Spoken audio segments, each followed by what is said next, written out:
La Octava, 8.1 TV, la televisión de Grupo Radio Centro. Clasificación B, apto para adolescentes.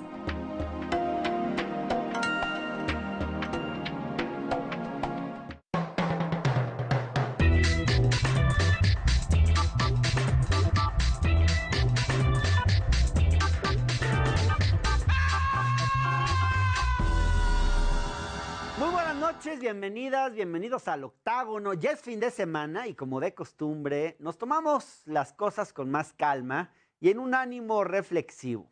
Hoy nos dedicaremos a revisar el pensamiento de uno de los escritores más fascinantes que nos regaló el siglo XIX, Oscar Wilde. Lo conocen seguramente por sus cuentos, por sus obras de teatro, por la importancia de llamarse Ernesto, por sus ensayos o por sus novelas como El retrato de Dorian Gray. Pero Oscar Wilde también es conocido por su ironía y su sarcasmo, por la honestidad de sus pensamientos y por la agudeza de su mente. Hoy, como lo hemos hecho desde hace algunas semanas, utilizaremos algunos de los mejores aforismos, frases de este escritor para conversar sobre la vida, la amistad, el amor, la hipocresía social e incluso sobre el arte y sobre el periodismo. Y para acompañar este viaje estará nada más y nada menos que nuestro psicoanalista de cabecera, José Eduardo Tappan. Entonces, no se lo pierdan, va a ser un muy buen programa por esto y por todo lo que me falta por contarles. Quédense aquí.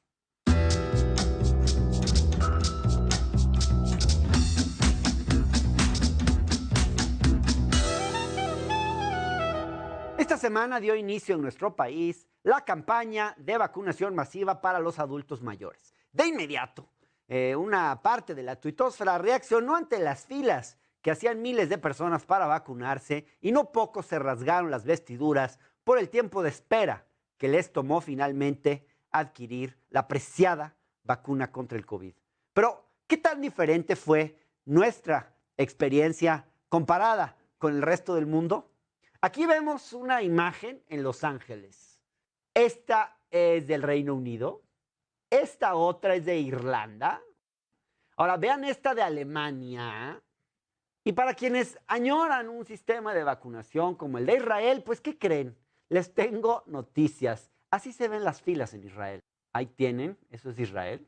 Todas estas fotografías han sido tomadas por diferentes agencias de noticias y retratan que en países como Estados Unidos, Canadá, Inglaterra, Irlanda, Alemania e Israel, la población también ha tenido que esperar mucho tiempo en las filas para vacunarse. ¿Y acaso no tenían un sistema de registro por Internet? Pues sí, pero tanto en Estados Unidos como en Alemania o Francia tuvieron los mismos problemas iniciales en sus respectivas plataformas de registro con líneas saturadas y mensajes de error en las pantallas. Así que tengamos paciencia, no hay más, no hay más, no nos saltemos la fila, ya nos tocará.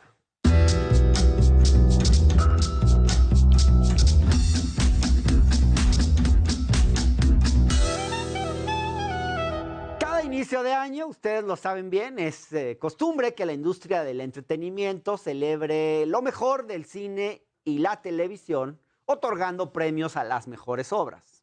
Sin embargo, 2020 fue un año atípico, vaya que lo fue. La pandemia cambió las reglas diametralmente, incluidas, desde luego, el cierre de los cines en prácticamente todo el mundo. Por esa razón, en el último año, la mayor parte de las películas que se estrenaron las tuvimos que ver por streaming. Lo que no cambió es que el primer evento para premiar lo mejor del año es el de los Globos de Oro. Para platicar sobre lo que nos espera este próximo 28 de febrero, le doy la bienvenida a nuestro amigo Edgar Apanco, experto en cine, para comentar sobre las nominaciones. Edgar, ¿cómo estás? Muy bien, Hernán, ¿tú cómo estás? Bien, gracias por aceptar esta plática. A ver, 2020 fue un año atípico en materia de cine, de acuerdo con tu perspectiva. ¿Cómo se tienen que observar premios como los Globos de Oro o los Oscar en un año en que los cines no pudieron abrir la mayor parte del año?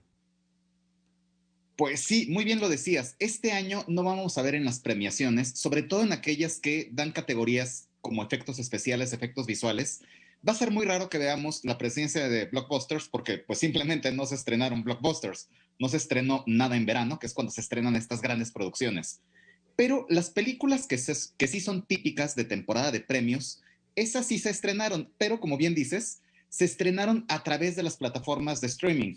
De hecho, viendo cómo están las nominaciones de este año de los Globos de Oro, sucede que de las 10 nominadas, los Globos de Oro dividen en Mejor Drama y Mejor Comedia. De esas 10 nominadas, 5 se estrenaron directamente en streaming. Las demás sí llegaron a algunas salas, algunas poquitas, algunas muchas salas. Algunas, de hecho, se estrenaron a principios de este año, lo cual no es típico de una ceremonia de premios. Siempre se premia lo del año que concluyó. Y si aumentamos ese porcentaje o esa proporción a las categorías de película internacional y de película animada, tenemos entonces que 10 de las 20 nominadas se estrenaron en streaming directamente. Las demás sí tuvieron discretos estrenos en algunas salas de algunos países, ya. Pero prácticamente todo lo vimos en nuestra televisión de nuestra casa. Oye, Edgar, ¿qué es lo que destacarías de las películas nominadas? ¿A qué categorías, digamos, recomiendas que hay que ponerles más atención? ¿Qué estás detectando? Pues mira, la primera bien interesante, desde luego, es mejor película drama, que normalmente coincide con la mejor película drama o la mejor película de los Óscares. ¿Qué sucede o qué le ha sucedido a Netflix en los últimos años? Que llega con un montón de nominaciones a las premiaciones. Llegó con Roma, llegó con el Irlandés, ahora llega con Mank, que es la película que lidera estas nominaciones, con 6, y seguramente se va a ir con las manos vacías. Ajá. ¿Por qué? Porque la película que está medianamente arrasando, medianamente porque no hay un consenso, pero es la que se perfila, es una película que se llama No Man Land, protagonizada por Frances McDormand. ¿Está en Esa Netflix? película es probable, esa es de las poquitas que no está. ¿Dónde está? Todavía no nos llega No Man Land. Ya. Las que sí están en Netflix de esa categoría son Mank, está Hermosa Venganza, que es otra de las nominadas, y también está El Juicio de los 7 en Chicago. Esa está en Netflix desde hace un montón. Y en mejor película, comedia musical, tenemos algo muy raro, no sé si lo viste tú, Hamilton. Hamilton, no. Musical, que es un musical filmado de la obra de teatro, es decir, tomaron la obra de teatro e hicieron sí algunos encuadres interesantes, pero a final de cuentas es el musical, la puesta en escena filmada. Ese está nominado a mejor comedia. Está la secuela de la película de Borat, esta película tan irreverente que es como un falso documental de Sacha Baron Cohen. Y también está por ahí The Prom, un musical muy ligero de Netflix. En mejor película internacional, llama la atención que no está Ya no estoy aquí, la película mexicana, que han empujado muy fuerte, en particular Guillermo del Toro y Alfonso Cuarón. Oye, Edgar, ¿y la participación Dime. latinoamericana en los Globos de Oro cómo está? Pues mira, tenemos en mejor actriz a Anna Taylor-Joy, esta maravillosa actriz que vimos en una comedia de principios de año que se llama Emma. Anna Taylor-Joy es la actriz de Gambito de Dama, también está nominada por esa miniserie. Ella, ¿por qué la mencionamos en este apartado latino? Porque tiene ascendencia argentina, su familia es de Argentina. También está el actor, está Hamilton, con Lin-Manuel Miranda, que es el creador, es de Puerto Rico, y de México quizás la única presencia que medio está es de parte de La Llorona. La Llorona es una película guatemalteca, pero que tiene parte de producción mexicana. Entonces, esa es la que llama la atención de la parte latinoamericana. Esas son las películas que están llamando la atención. Buenísimo, Edgar. Pues gracias por por todas tus recomendaciones de películas que les vamos a echar un ojo y gracias desde luego por tu análisis cinematográfico. Te lo agradezco mucho. A ti, Hernán. Muchísimas gracias. Linda tarde. Saludos, que estés muy bien. Recuerden que aquí en La Octava sus opiniones son importantes para nosotros, por eso les invito a compartir sus puntos de vista al WhatsApp que aparece en pantalla, 55 74 47 9977. Déjanos tu nombre, el lugar de donde nos escribes y tu comentario. La Octava en diálogo contigo. Vámonos a un corte y regresamos para platicar sobre las reflexiones que guardan los aforismos de Oscar Wilde, apoyado como todos los viernes recientes, de nuestro psicoterapeuta de cabecera, el doctor José Eduardo Tapán. No tardamos, ya estamos de vuelta.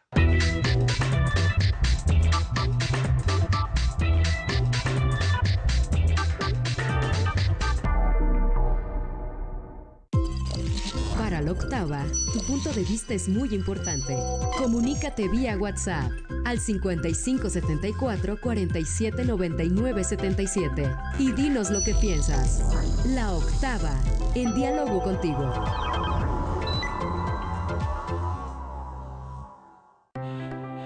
Para estar en sintonía con la nueva normalidad, en la octava te damos estos consejos. Aprovecha la tecnología, es muy importante estar en contacto con nuestros seres queridos. si tienes que salir por alguna actividad esencial, utilizar el famoso cubrebocas. También, si se puede, pues cargar con el gel. Y si vas a estornudar, pues utiliza el estornudo de etiqueta. Así, achú. Gel antibacterial. Lavarte las manos. Sal con careta. Si puedes, los gogles. Si vas al banco, si vas a las tiendas, si vas en el transporte público, no lo olvides. Evita portar muchas joyas, mascadas. No compartas ni prestes tu celular, tus objetos de trabajo o tus utensilios. Si sacas a pasear a tu perrito, límpiale las patitas al volver a casa, pero no con cloro, les hace daño. La higiene no solamente se limita a nuestro hogar, también en el lugar donde estamos trabajando. Pues hay que sanitizar las computadoras. Hay que limpiar todo. Y en esta época de frío, siempre mantente abrigado. No te desconectes y sigue en sintonía con Octava en la nueva normalidad. Por las noches, te llevamos en un recorrido a la información local, nacional e internacional para construir un noticiario muy completo que examina a detalle, con responsabilidad y amplio criterio, lo que está pasando al momento. Un periodismo valiente, veraz y que da voz a todos, con el estilo único de Rubén Luengas. De corazón les quiero decir que para mí el periodismo no ha sido únicamente una vocación, sino que es en realidad una misión, un compromiso. Soy Rubén Luengas y estoy aquí en la octava. Lunes a viernes a las 9 de la noche. Molestias en el cuerpo, poca fuerza muscular. Estos pueden ser algunos de los problemas. En el terreno de juego de la crítica deportiva, la experiencia del capitán es fundamental para salir avante. Y para asegurar el resultado, la mejor defensa es el ataque. Juega en la mejor escuadra sobre información y análisis de las principales disciplinas deportivas en el programa. Los grandes analistas de fútbol se está saltando la línea. ¡Hombre, metió un pelotazo! La Octava Sports, lunes a viernes a las 3 de la tarde. En la Octava. Estás viendo El Octágono. Sigue nuestra programación por televisión en La Octava, 8.1 TV. Easy y Total Play. XHFAMX TDT. La Octava. Estás viendo El Octágono. Sigue nuestra programación por televisión en La Octava, 8.1 TV. Easy y Total Play. XHFAMX TDT. La Octava. Estás viendo El Octágono. Sigue nuestra programación por televisión en La Octava, 8.1 TV. Easy y Total Play. XHFAMX TDT. La Octava. Estás viendo El Octágono. Sigue nuestra programación por televisión en La Octava, 8.1 TV. Easy y Total Play. XHFAMX TDT. La Octava. Estás viendo El Octágono. Sigue nuestra programación por televisión en La Octava, 8.1.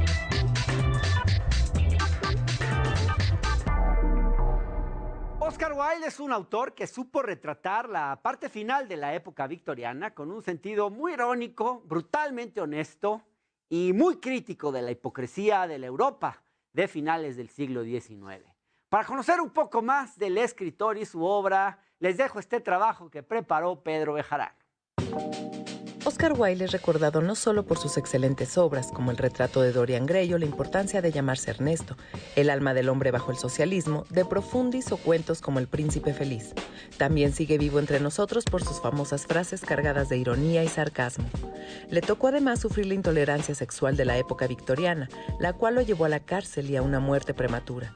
Sin duda alguna, este escritor fue uno de los personajes públicos más polémicos, llamativos y trascendentes de su época, razón por la cual continúa fascinando a los lectores de hoy. Oscar Wilde nació el 16 de octubre de 1854 en Dublín, Irlanda, cuando formaba parte del entonces Imperio Británico. Se educó en las prestigiosas universidades de Dublín y Oxford, especializándose en los clásicos griegos. En 1881, la publicación de su libro llamado simplemente Poemas le ofreció notoriedad, misma que aumentó gracias a su carisma, su forma llamativa de vestir y sus charlas sobre el esteticismo. Desgraciadamente, una acusación por sodomía, prohibida en la era victoriana, lo hizo ir a prisión, marcando así un declive en su vida pública. Después de años en la ruina y enfermo de meningitis, el escritor falleció finalmente en el año 1900 en la ciudad de París. Oscar Wilde no solo fue un escritor prolífico, sino que cultivó varios géneros literarios como la poesía, el ensayo y la novela. De su poesía destaca su recopilación de versos. Una de sus últimas obras fue precisamente el poema La balada de la cárcel de Reading Gaol, cuyo tema es la ejecución de un hombre por el asesinato de su esposa. Se basa en un hecho real presenciado por Wilde mientras cumplía condena. Sus ensayos datan de cuando Wilde tuvo actividad periodística y se construyeron a partir de cartas y artículos publicados a lo largo de muchos años trabajando para varios periódicos londinenses, especialmente el Daily Chronicle. Curiosamente, Oscar Wilde escribió solo una novela, El retrato de Dorian Gray, una de sus obras más conocidas, la cual narra la historia de un joven rico y apuesto que vende su alma a cambio de su belleza mientras que un retrato va reflejando su envejecimiento y sus pecados. Una de las razones por las cuales Wilde se mantiene vivo en la mente de las generaciones actuales es por sus frases ingeniosas. Se menciona mucho, por ejemplo, que cuando viajó a los Estados Unidos en 1882 y el funcionario de aduanas le preguntó si tenía algo que declarar, Wilde respondió: "Nada excepto mi talento". Sobre el escritor George Bernard Shaw, Wilde escribió: "Es un hombre que no tiene enemigos, pero que es altamente odiado por sus amigos". Y para conversar sobre la obra de Oscar Wilde y sus mejores frases, las que más nos hacen pensar, le doy la bienvenida hoy a nuestro psicoterapeuta de cabecera, el doctor José Eduardo Tappan, a quien le agradezco mucho que esté con nosotros en el Octágono. José Eduardo, ¿cómo Muchísimas estás? gracias, Hernán. Pues aquí con mucho gusto y con un personaje que he admirado toda mi vida, Oscar Wilde, ¿no? O sea, siempre ha sido filoso y sí creo que el pensamiento y el sentido irónico y sarcástico de Wilde nos alcanza en nuestros días. Creo que logró retratar el espíritu humano de manera majestuosa y por eso no siento que pierda vigencia, ¿no? No, claro, fíjate que yo leí, bueno, de niño en la preparatoria leí muchos de los cuentos y de las obras de teatro. Obviamente lees El retrato de Dorian Gray, es un libro que te hacen leer mucho en la escuela. Y luego, más grande, leí De Profundis, que para mí es su mejor libro, porque es donde realmente toca fondo de una manera, y es un libro que para mí le encuentra mucho sentido a la tristeza y al dolor humano, y muchas de las cosas que platicamos sobre Cioran quizás estén un poco presentes en ese texto, no sé cómo tú lo veas. Sin duda, lo que pasa es que es una carta monumental, ¿no? De Profundis, una carta monumental llena de dolor, sí. pero sin autoconmiseración. Esto es muy interesante, o sea, esta parte de donde él mismo habla de sus errores, de las cosas que él advertía, y sí de su doloroso desamor comienza, ¿no? De Profundis con decirle, oye, no me has escrito nada, ¿no? Ajá. Fíjate y que también esta parte donde él finalmente termina en la cárcel por soberbio.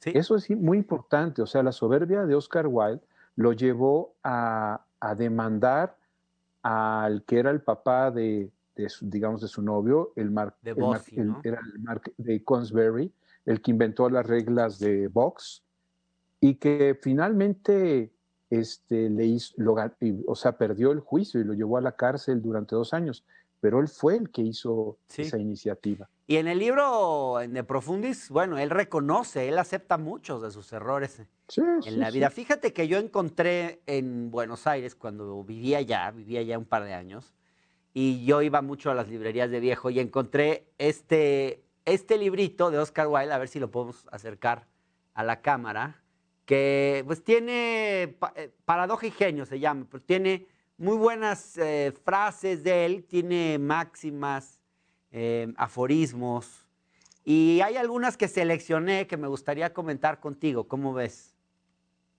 Muy bien, me encantará. Mira, me encantará, por supuesto. Empiezo, si te parece, con algunas sobre el amor, porque bueno, el amor nunca puede estar fuera de ninguna conversación. Mira esta, dice, el amor ya no está de moda, los poetas lo han matado. Tiene otra que dice, el amor, esta me encanta, el amor que no osa decir su nombre es en este siglo el gran afecto al que un hombre puede aspirar. A mí me gusta porque es como, hay mucha sensibilería falsa y realmente me parece que la gente que no habla de más, a veces hay mucha más honestidad en sus emociones. ¿O cómo lees tú ese aforismo, Tapan? Es que ambos me parecen poderosos, ¿no? Y esto lo hablábamos en alguno de tus programas, esta parte donde tenemos ya demasiados como manuales de procedimiento sobre qué es el amor, y entonces nos guiamos supuestamente por ellos, muchos escritos, también pongo comillas, sobre poetas, que en realidad están hablando desde lo imaginario, desde una serie de fantasías, tergiversando ese tipo de experiencias, quitándole la hondura, ¿no? Esta me gusta mucho, la tercera, porque pues habla un poco de cómo nos mentimos, ¿no? Dice, cuando se está enamorado, uno empieza engañándose a sí mismo y acaba engañando a los demás. Eso es lo que se llama una historia de amor.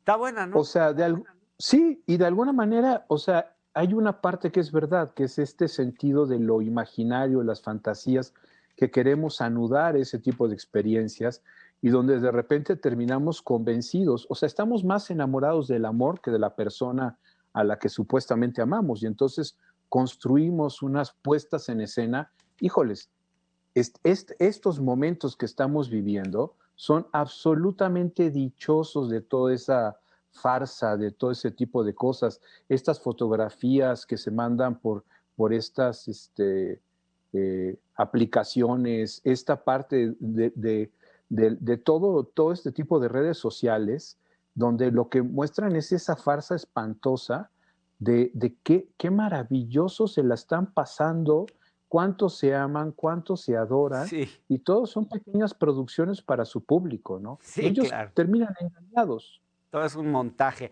Déjame ir a un corte. Mira, tengo más para que platiquemos sobre la amistad, aforismos sobre la vida, sobre la individualidad, el egoísmo, la belleza, la educación, la hipocresía de nuestra sociedad, el trabajo, la estupidez humana, sobre el periodismo, porque Oscar Wilde odiaba a los periodistas y tiene unas muy buenos aforismos sobre el periodismo y los periodistas. Si te parece, vamos a un corte y de regreso las comentamos. Ya regresamos, estamos en el octavo.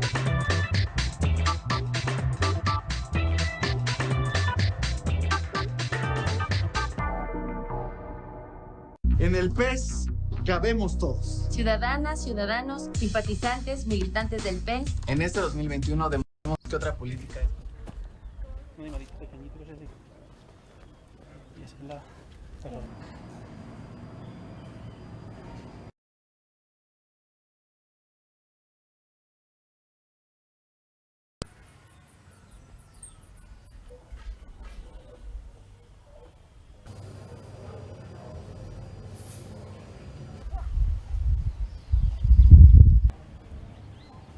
Hay una gotera.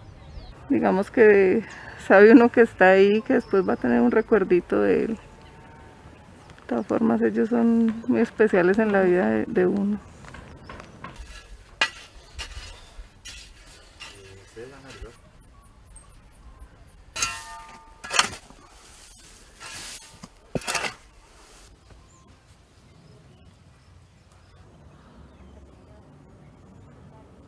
Con nuestro proceso logramos ver el cuerpo no solamente como algo que hay que deshacernos de este mundo, sino que lo vemos como una fuente primaria para aprovechar los nutrientes y darle un reingreso a un nuevo ciclo energético.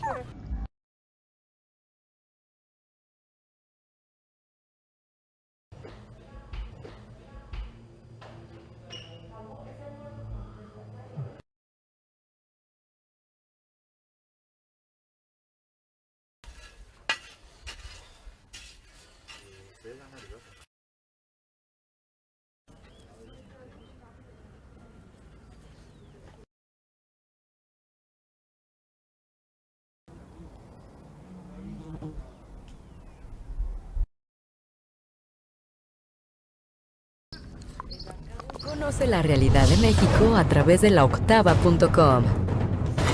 Desde cualquier dispositivo. Periodismo de verdad.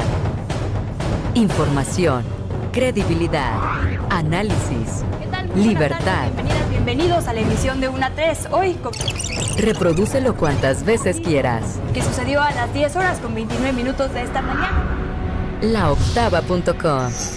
Siempre cerca de ti. Conoce la realidad de México a través de La Octava. En Contexto, con Rubén Luengas. Sigue nuestra programación por televisión en La Octava, 8.1 TV, Easy y Total Play, XH, FAMX, TDT, La Octava.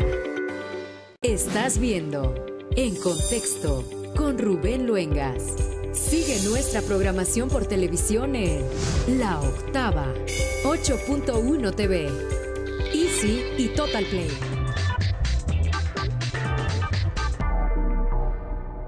Gracias, estamos de vuelta en el octágono platicando con nuestro psicoanalista de cabecera, José Eduardo Tappan, en el diván sobre los aforismos de Oscar Wilde. José Eduardo, hay uno sobre la amistad que me gustan.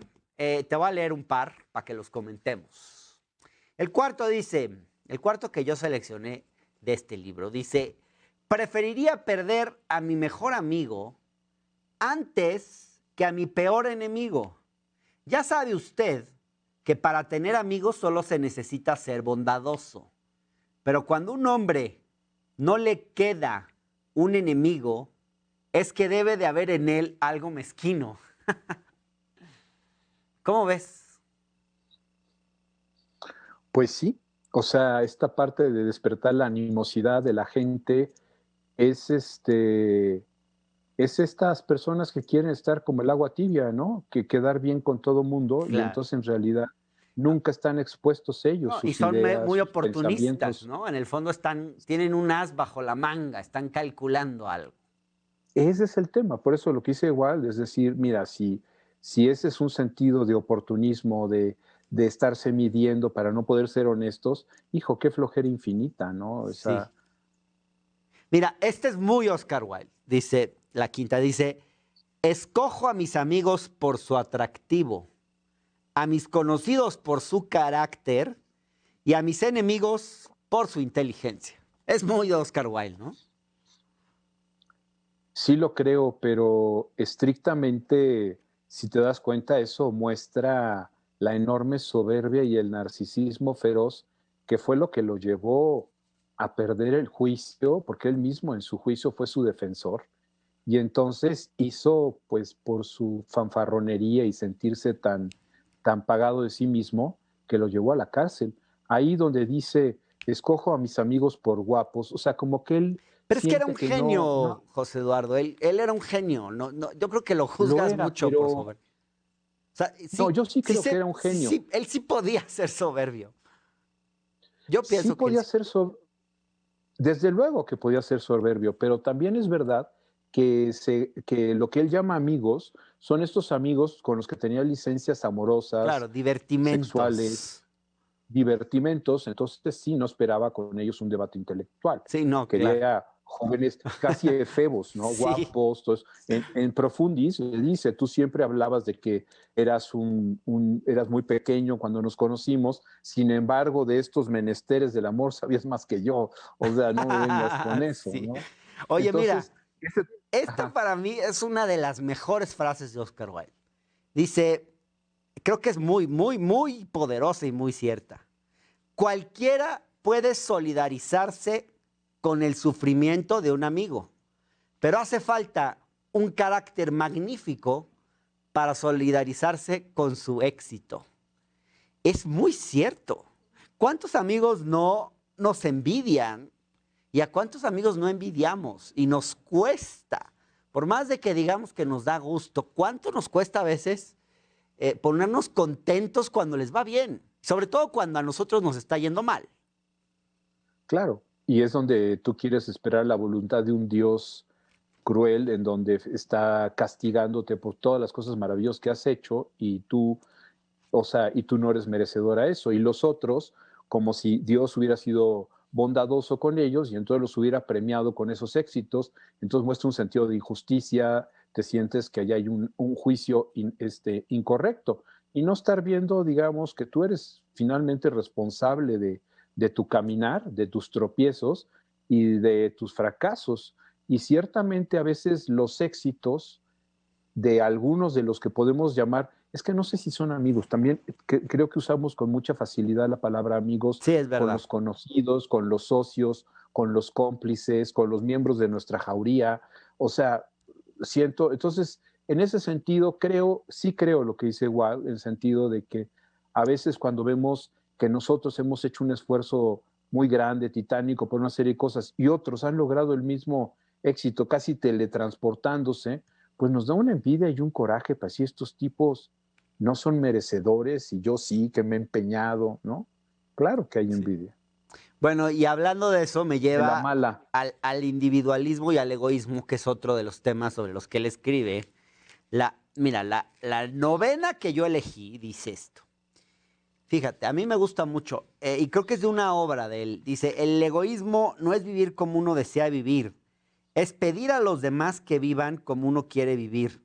Y tiene otra muy parecida, me acuerdo, que esta no la tengo aquí, pero más o menos la traigo en la cabeza, que es algo así como, una rosa roja no es egoísta por ser tan solo una rosa roja. Sería egoísta si pretendiera que todas las rosas del jardín fueran rosas y también rojas. O sea, el egoísmo es querer imponerles tu modo de vida a los otros. Es como yo lo entiendo. Hay una carta del Marqués de Sade a su esposa como respuesta a una que ella hace en donde dice, cómo lamento que estés preso por las ideas que tienes. Y entonces él le responde, dice, no, yo no estoy preso por las ideas que tengo, yo estoy preso por las ideas que ustedes tienen sobre las ideas que yo tengo. Y yo de esas no me arrepiento de mis ideas, ¿no? Ustedes han querido como llevarme a que yo viva las cosas como ustedes han querido. Y esto puede sonar escandaloso porque se ha convertido el Marqués de Sade como en un ícono oscuro, cuando actualmente sería dueño de un bar, digamos, porno o tendría su sex shop, una cosa así, nada más que eso, ¿no? Sí. Entonces, eso, y hay un poema que me gusta mucho que dice, es muy breve, dice, me dices que soy egoísta, mitad ciencia, mitad reproche. Te aseguro que no ha sido fácil. Pues sí. O sea, poder llegar y decir, pienso, o sea, es que esto es muy hondo, porque, por ejemplo, si tú y yo vamos a algún sitio y yo te pido un aventón de regreso y tú no puedes decirme que no y me lo das, es porque eres generoso o porque no puedes decirme que no. Claro. Entonces, si tú puedes preservarte a ti, mis hijos, ¿sabes qué? Me encantaría llevarte, pero me da flojera, pues eso suena egoísta para aquel que está pidiendo el aventón, pero no es egoísta porque estás preservándote. Entonces, allá este juicio del egoísmo me parece que a veces es lanzado muy a la ligera y estoy 100% de acuerdo con Wilde y en eso que dice Sade, ¿no? Oye, mira, tengo bueno, yo creo que Wilde era un esteta, ¿no? Este sobre la belleza me gusta mucho, es el 12. Dice, la belleza es una forma de genio. En realidad es superior a él, fíjate, porque no necesita explicación. A veces se dice que la belleza es solo superficial, pero por lo menos no lo es tanto como el pensamiento. Solo los frívolos no se dejan llevar por las apariencias. Pues bueno, está este famoso asunto. No tanto. Sí, no, o sea, siento que es verdad que todos tenemos una parte frívola, tenemos una parte dura, tenemos una serie de cosas, creemos efectivamente, eso Wilde lo saca de Aristóteles, esta idea de la belleza, no solo en el sentido estético, sino a veces, por ejemplo, hablan de la belleza de las matemáticas, cuando son esos pensamientos escrupulosos, claros, directos, ¿no? Es en ese sentido. Entonces, sí creo, a veces un documental científico puede ser brutalmente bello. Hay un documental que se llama Microcosmos, que es sobre insectos, que me parece que es una joya maravillosa, y sí es muy bello, y tiene una densidad impresionante. Entonces, creo que no necesariamente la belleza, en el sentido, digamos, estético, tiene que confundirnos con lo bonito, ¿no? Claro. La belleza puede estar por ejemplo, en el cuadro del Guernica de Picasso, donde el horror y lo sublime se relacionan y es una experiencia estética de belleza, aunque es terrorífica, ¿no? Claro. Entonces, sí, estoy de acuerdo con él. Claro, mira, hay una sobre la educación que me gustan mucho. Dice, la educación, la 13, la educación es algo admirable, pero de vez en cuando conviene recordar que no se puede enseñar nada de lo que realmente vale la pena conocer. O sea, como que realmente las cosas importantes de la vida nadie te las enseña, no las aprendes en la escuela. No, recuerda todo el budismo zen, de lo que intenta hacer el budismo zen y parte del taoísmo y esto, es mostrar que estos senseis, estos maestros, no pueden convertir a palabras, a una retórica, a una serie de hechos que tiene que ver con la vida. El propio Wilde dice que la vida se aprende viviéndola, no hay otro aprendizaje más que el de la experiencia, ¿no? Entonces, sí creo eso. Ahora bien, también creo en este sentido que sí puede haber un aprendizaje en el sentido de buscar lo auténtico de esa vida. De eso, y eso auténtico sí es inefable, no se puede decir, no se puede enseñar. Lo que sí puedes es advertir, y sí puedes, como en el Zen, como en el Tao, lo que busca el psicoanálisis, que haya una epifanía, una anagnosis, un descubrimiento de todos esos fracasos que has tenido para no estarlos repitiendo como mosca contra el vidrio, ¿no? Claro. Oye, Tapan, esta también me gusta mucho, dice, es la siguiente. Dice, la gente está empezando a estar excesivamente educada. Por lo menos, todos los incapaces de aprender se están dedicando a enseñar. Es muy anti-educación tradicional esto, me imagino yo, ¿no? Es un poco decir, los que no saben son los que quieren enseñarle a los demás. Es que eso es horrible, pero la pregunta es si es verdad que todos los que son profesores de los sistemas de enseñanza son gente que vocacionalmente arribó a esos puestos o son profesionistas fracasados que no tuvieron otra opción. Y donde encuentras profesores, por ejemplo, desafortunadamente en México y en algunos países, en donde por la estratificación social es preferible ser profesor, digamos, en provincia, rural y todo ese tipo de cosas, a campesino.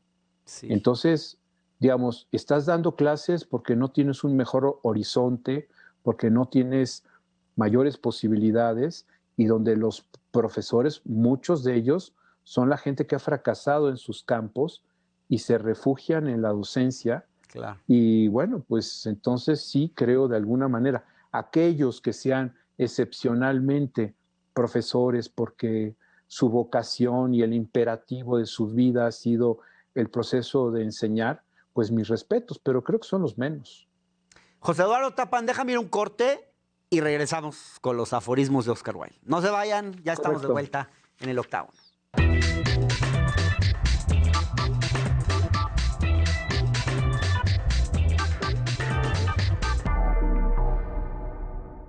En la ZTV, Cristian Rodríguez nos habla de la biografía de alguien muy especial. ¿De quién se tratará? Ahorita nos enteramos. Nos vamos también con Alex Aguilar, que nos platica en sus bananeras de una situación un poco embarazosa. Los famosos que están esperando la llegada de la cigüeña, ¿quiénes serán? Eduardo La Lombriz Olivo nos presenta el estreno en el programa de la canción más reciente de la madre de todas las bandas. Y a ritmo de reggaetón, la banda El Recodo de Don Cruz, Lizárraga. Luis Olivares el Chiquis nos tiene muchas cosas que no sabíamos de una de las más grandes figuras de la música popular, el Bebeto, o Julián Álvarez, ya no sé quién sea, pero pues hay que estar al pendiente. Y por supuesto nos vamos de gira a conocer algunos lugares en Turisteando, no se lo pierdan. Tú los pides y el Tire se encarga de acomodarlas donde le gusta. La lista de popularidad más importante de la música en el Cetómetro. Y en la entrevista estaremos platicando con unos chicos muy talentosos. Ellos son... ¿Quisiera disfrutar de su tiempo libre y mantenerse saludable al mismo tiempo? Y en medio de esta pandemia, ejercitarse desde la comodidad.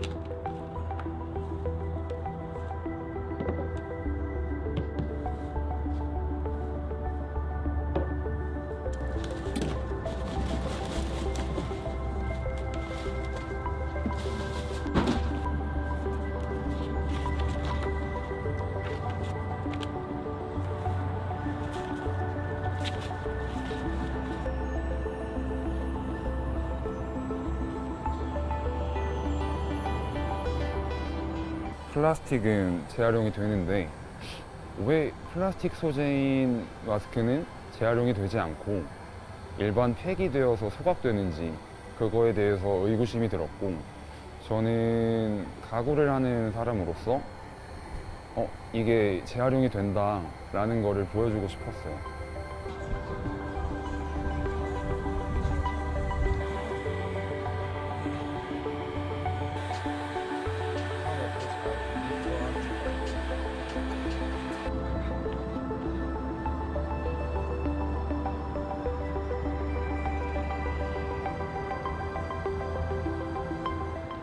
안에 내포된 메시지가 굉장히 강하다고 생각해요. 그래서 제가 소비자가 돼서 작품을 구입한다라고 하면 저 작품을 보면서 2020년대에는 코로나 때문에 이런 일도 있었고 라고 다시 생각할 수 있는 기회를 줄 것 같고 또한 마스크를 재활용한 작품이다 보니까 좀 더 환경을 한 번 더 생각하게 될 수 있는 매개체가 될 것 같습니다.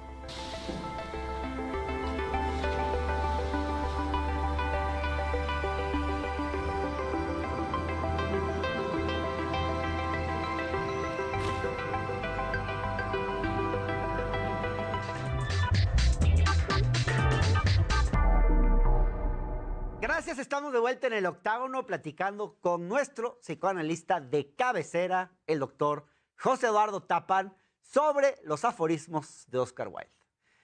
José Eduardo, hay unos que a mí me gustan mucho que tienen que ver. Oscar Wilde denunció mejor que nadie la hipocresía de nuestra sociedad. Yo diría, bueno, la hipocresía del periodo victoriano, pero aplica para hoy mucho de lo que dice. Y tiene una frase que dice: lo que resulta interesante en la gente de la buena sociedad es la máscara que llevan, no la realidad que se oculta tras la máscara. Todo su teatro, todo el teatro de Wilde, es este juego, ¿no? De mostrar toda esta hipocresía, donde a partir de estas hipocresías, de estas formas, la gente es este tipo de preguntas, ¿no? ¿Cómo estás? Y entonces uno responde, ¿tienes tiempo o te digo bien? Y entonces todos estos juegos cortesanos, estos juegos donde qué encantado estoy de verte, cuando en realidad sabes que todo es artificioso, falso, pero eso es esa digamos, esa puesta en escena es lo que los caracteriza como gente decente, Claro. como estas personas que tienen el savoir-faire, el saber hacer las cosas, ¿no? La buena educación. Entonces, sí, Wilde, todo el teatro de Wilde es una denuncia a toda esta serie de conductas hipócritas, a esas consideraciones que supuestamente uno no debe apreciar, ¿no? Como esta parte de que me acerco a un grupo familiar porque económicamente me conviene, y entonces se rodea de otra serie de artificios y lo pone en el abanico de Lady Windermere, la importancia de amarse Ernesto, o sea, es continuamente ese tipo de críticas. Pero lo que tú dices, eso me parece que es totalmente contemporáneo. Bueno, para mí casi todo Oscar Wilde es totalmente contemporáneo. Sí, yo sí lo creo, sí lo creo. Eso es la genialidad de Wilde. Claro. Yo creo que cuando uno es un gigante como Wilde y escribe sobre el espíritu de su época, llega tan profundo y anida tan hondo de la condición humana que de repente eso mismo puede ser aplicado a todos los hombres, pero no solo occidentales, sino japoneses, o sea, de cualquier latitud. Totalmente. ¿No? Totalmente. Sí. Es universal, Oscar Wilde. Eso lo hace clásico, claro, su profundidad. A mí esta me gusta mucho. Dice, la buena reputación es una de las muchas molestias a las que nunca he estado sujeto. Bueno, él era un espíritu realmente libre, ¿no? Tú dices que era soberbio, pero yo creo que él pagó el precio de ser un hombre realmente libre, a mí me parece. Y soberbio, porque digamos, si él con esas acusaciones de homosexualidad que le había hecho el papá de su novio, si él hubiera simple y sencillamente dicho, bueno, da igual. Pues sí, pero no. Él claramente eran ciertas las acusaciones. Y yo creo que en el fondo a él le ganó el gusanito de sí y qué. Salgo y las enfrento, ¿no?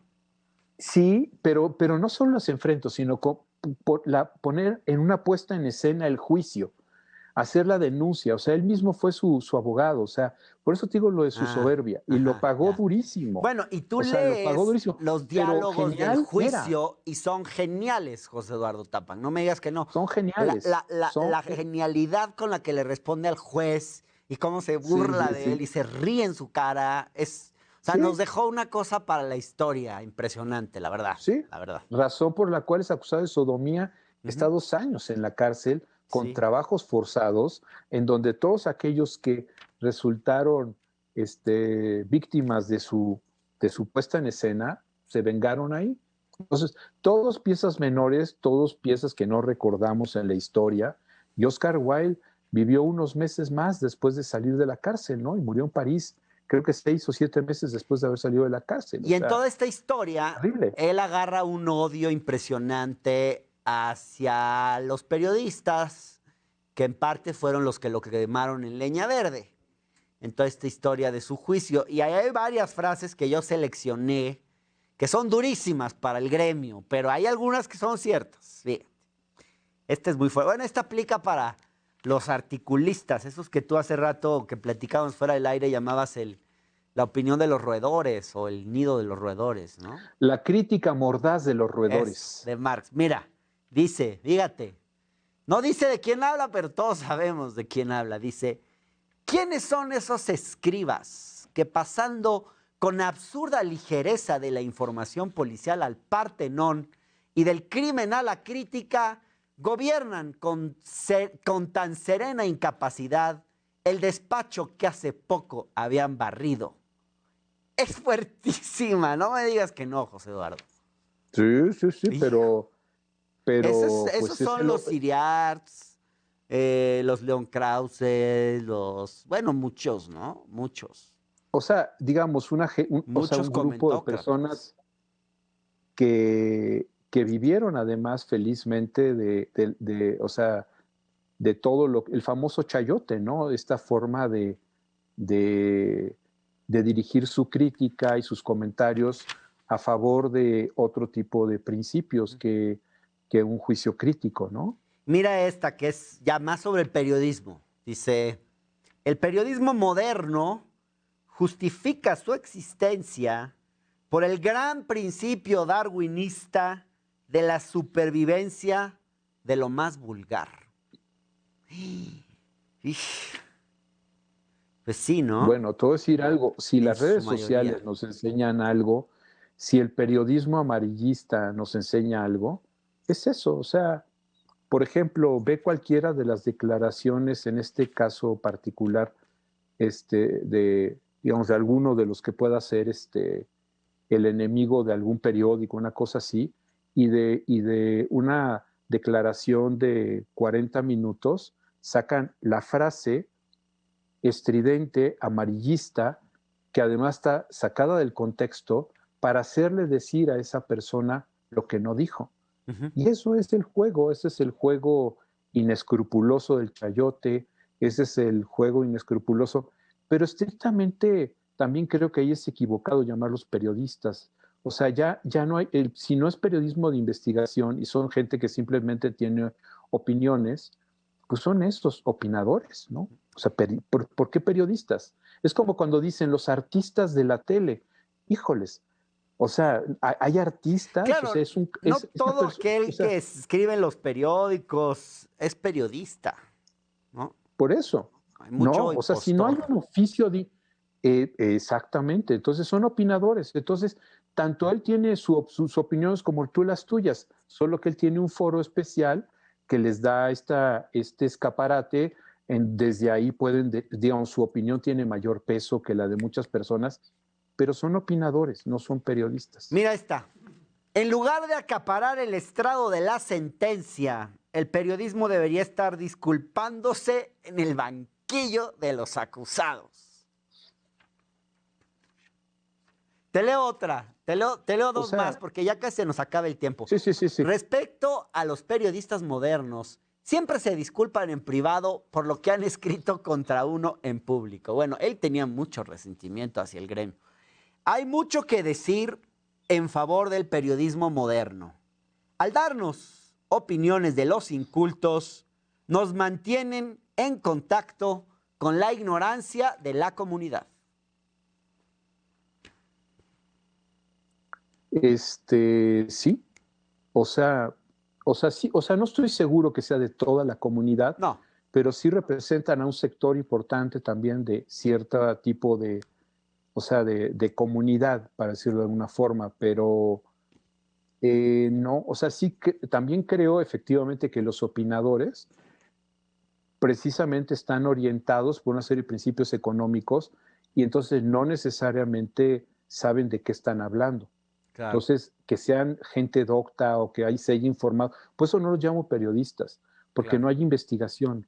O sea, son opinadores. Y entonces los opinadores son opinadores. Y entonces en esa cuestión yo puedo blandir espadas con ellos, porque si tienen su opinión, yo tengo la mía. Si hubiera investigación, si hubiera argumentos, si hubiera una serie de cosas, ahí sí no, porque ya no estoy calificado para poder generar una discusión con ellos, porque ellos están sosteniendo puntos de vista que han sido investigados, documentados, conocen las fuentes, las han confrontado, y dices, mis respetos, eso es periodismo. Claro. Lo otro son malabares. Claro, ¿no? José Eduardo, pues qué gusto poder platicar contigo.